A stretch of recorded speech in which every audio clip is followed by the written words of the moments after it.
இமையும் வீட்டை நெருங்காது காத்திடுவீர் காத்திடுவீர். செல்லும் இடமெல்லாம் என்னை காத்திட பணித்தீரே பணித்தீரே.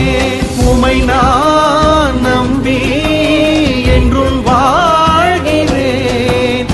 நீரே என்கதி என்று வாழ்கிறேன். உமை நான் நம்பி என்றும் வாழ்கிறேன். நீரே என்கதி என்று வாழ்கிறேன். பிரேயர் வாரியர்ஸ் மினிஸ்ட்ரி இன்றைய வாக்குத்தத்தம் எரேமியா அதிகாரம் 31 இறைவார்த்தை 4.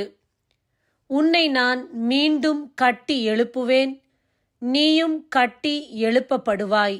அன்பார்ந்தவர்களே, நாம் இந்த நாளில் உடைக்கப்பட்டு இருக்கலாம், சோர்ந்து போயிருக்கலாம், தளர்ந்து போயிருக்கலாம்.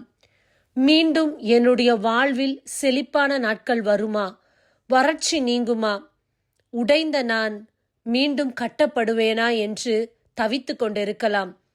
இறைவன் கூறுகின்றார், உன்னை நான் மீண்டும் கட்டி எழுப்புவேன் என்று வாக்கு கொடுக்கின்றார்.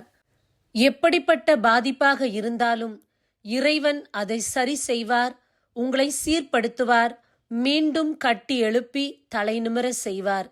இறைவனை மட்டும் நம்பி தொடர்ந்து பயணிப்போம். ஆமீன். God bless you.